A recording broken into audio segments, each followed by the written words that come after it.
ইরানের শত শত বিধ্বংসী ক্ষেপণাস্ত্র আজ পার্সিয়ান গলফের আকাশে উড়ছে। যে ইসরায়েলি আকাশ প্রতিরক্ষা ব্যবস্থাকে বলা হতো অজেয়, ইরানের এক একটি নির্ভুল আঘাতে সেই আয়রন ডোমকে আজ কাগুজে বাগ বানিয়ে দিয়েছে ইরান। অন্যদিকে দাবার বোর্ডে এবার সরাসরি চাল দিনে ভ্লাদিমির পুতিন। ইউক্রেন যুদ্ধের হিসাব মেলাতে ইরানকে কি ভয়ঙ্কর সব মরণাস্ত্র তুলে দিচ্ছে রাশিয়া। আর ট্রাম্পের 48 ঘন্টার আলটিমেটামের সঙ্গে বিশ্ববাজারে তেলের দামের আকাশচুম্বী লাফে টালমাটাল গোটা বিশ্ব অর্থনীতি। আজকের ভিডিওতে আমরা উন্মোচন করব 2026-এর সেই রণকৌশল যা বদলে দিচ্ছে পৃথিবীর মানচিত্র। তেল আবিব থেকে তেহরান, ওয়াশিংটন থেকে মস্কো, আসলে কি ঘটছে পর্দার আড়ালে।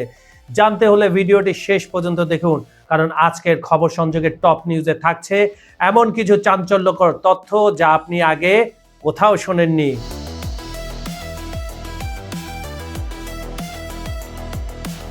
এক সময় যে ইসরায়েলি আকাশ প্রতিরক্ষা ব্যবস্থাকে অজেয় মনে করা হতো, ইরানের একের পর এক সুনির্দিষ্ট ক্ষেপণাস্ত্র হামলায় আজ তার কার্যকারিতা বড়সড় প্রশ্নের মুখে। সাম্প্রতিক প্রতিবেদনগুলো বলছে ইসরায়েলের বহুস্তর বিশিষ্ট প্রতিরক্ষা ছাতার এখন অনেকগুলো ছিদ্র হয়ে গেছে।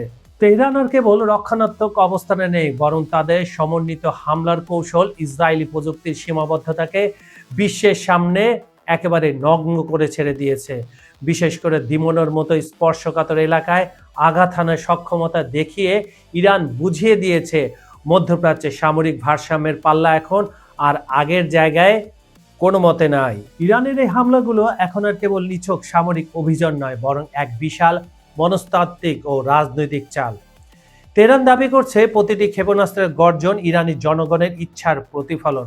যুদ্ধের এই নতুন ভাষা সংঘাতকে কেবল সেনাবাহিনীর লড়াই থেকে সরিয়ে একটি জাতীয় প্রতিক্রিয়া হিসাবে প্রতিষ্ঠিত করেছে।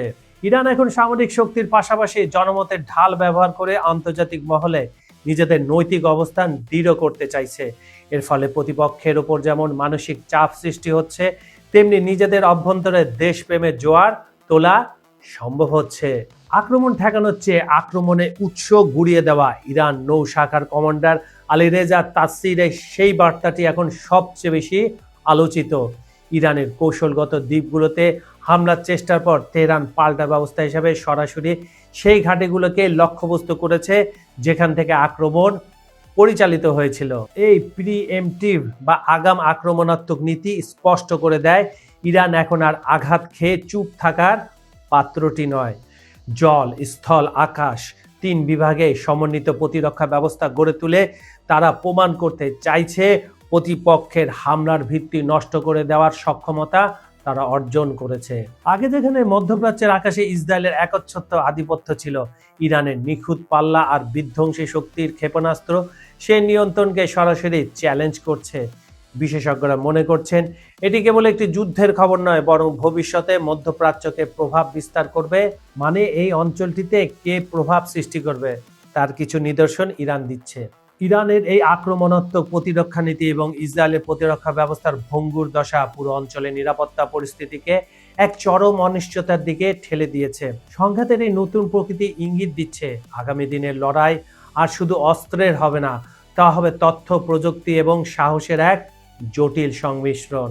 ইসরায়েল, ইরান এবং আমেরিকার মধ্যকার চলমান যুদ্ধ পরিস্থিতিতে পুতিনের ইরান ঘেঁষা হওয়াটা এখন আর কেবল কূটনৈতিক সৌজন্য নয়, বরং এক ভয়াবহ ভূ রাজনৈতিক চাল। 2026-এর এই সময় এসে মধ্যপ্রাচ্যের সমীকরণ যেভাবে বদলেছে, তাতে রাশিয়ার ভূমিকা অনেকটা আগুনে ঘি ঢালার মতো।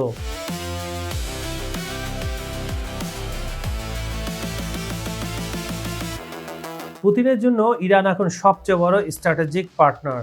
ইউক্রেন যুদ্ধে রাশিয়া যখন নাভিশ্বাস ওঠার দশা হয়েছিল, তখন ইরান তাদের কামিকাজে ড্রোন আর ব্যালিস্টিক মিসাইল দিয়ে অক্সিজেন জুগিয়েছিল। এখন ইরান যখন আমেরিকা ও ইসরায়েলের সাথে যুদ্ধ করছে, তখন পুতিন সেই ঋণের সুদ মিটিয়ে যাচ্ছে।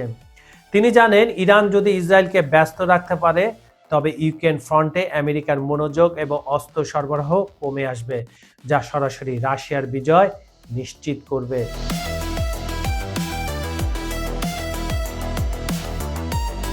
এ মাসের সর্বশেষ গোয়েন্দা রিপোর্ট এবং ভূ রাজনৈতিক পরিস্থিতি বলছে রাশিয়া এখন আর শুধু মৌখিক সমর্থনে সীমাবদ্ধ নেই, মানে মুখে মুখে ইরানকে সাহায্য করছে না, তারা ইরানকে S-400 মিসাইল ডিফেন্স সিস্টেম এবং Su-35 ফাইটার জেটের মতো বিধ্বংসী প্রযুক্তি সরবরাহ শুরু করেছে। কাগজে কলমে এগুলো 2028 থেকে হওয়ার কথা ছিল, কিন্তু কিছু কিছু Su-টা পরে দেবে, কিন্তু S-400 already active in Iran. আর এর বিনিময়ে ইরান রাশিয়াকে তাদের শত শত শক্তিশালী ড্রোন দিচ্ছে। পুতিন চাইছেন ইরানকে এমন এক দুর্ভেদ্য সামরিক শক্তি হিসাবে গড়ে তুলতে যাতে আমেরিকা বা ইসরায়েল হামলা করার আগেই 10 বার ভাবে। এই যুদ্ধটা দেখছেন আজকে 24তম দিন। প্রথম দিকে খুব হামলা করত, প্রথম 2-3-11 দিন ইরান দেখেছে, তারপরে ইরান তাদের নিজেদের প্রযুক্তি এবং রাশিয়ার প্রযুক্তিগুলো সামনে এনেছে, চীনেরও ছিল, তারপরে এবার 10 বার আরও ভাববে। এখন এই গত লাস্ট এক সপ্তাহ বন্ধুরা আপনারা একটু যদি খেয়াল রাখেন তাহলে দেখবেন যে ইরানের হামলার পরিমাণটা কত পরিমাণ ডেডলি হয়েছে। এটাই পুতিন চাইছিল। এটি মূলত ওয়াশিংটনের চোখে আঙুল দিয়ে দেখানো, তোমরা আমার আঙিনায় ঢুকলে আমি তোমাদের আঙিনায় আগুন জ্বালিয়ে দেব। আমি পুতিনের মুখের ভাষায় কথা বললাম যাতে আপনারা সহজে কানেক্ট করতে পারেন। নতুন এক বিশ্ব ব্যবস্থার স্বপ্ন। পুতিন মনে করেন আমেরিকার একক আধিপত্যের দিন একেবারে শেষ। ইরান ও চীনকে সাথে নিয়ে তিনি একটি মাল্টিপোলার ওয়ার্ল্ড বা বহুমুখী বিশ্ব গড়তে চান। ইসরায়েলকে তিনি দেখছেন মধ্যপ্রাচ্যের আমেরিকার পাহারাদার হিসাবে। তাই ইসরায়েলকে চাপে রাখা মানে ট্রাম্প প্রশাসনের দাপটকে চ্যালেঞ্জ করা। পুতিনের এই সাহায্য কোনো দয়া নয়, বরং নিজের ক্ষমতা টিকিয়ে রাখা এবং ইউক্রেন যুদ্ধে জয়ী হওয়ার এক সুদূর প্রসারী কৌশল। তিনি চাইছেন মধ্যপ্রাচ্যের এই আগ্নেয়গিরি যেন সবসময় জ্বলতে থাকে, যাতে পশ্চিমা বিশ্ব রাশিয়ার উপর থেকে নজরটা সরাতে বাধ্য হয়।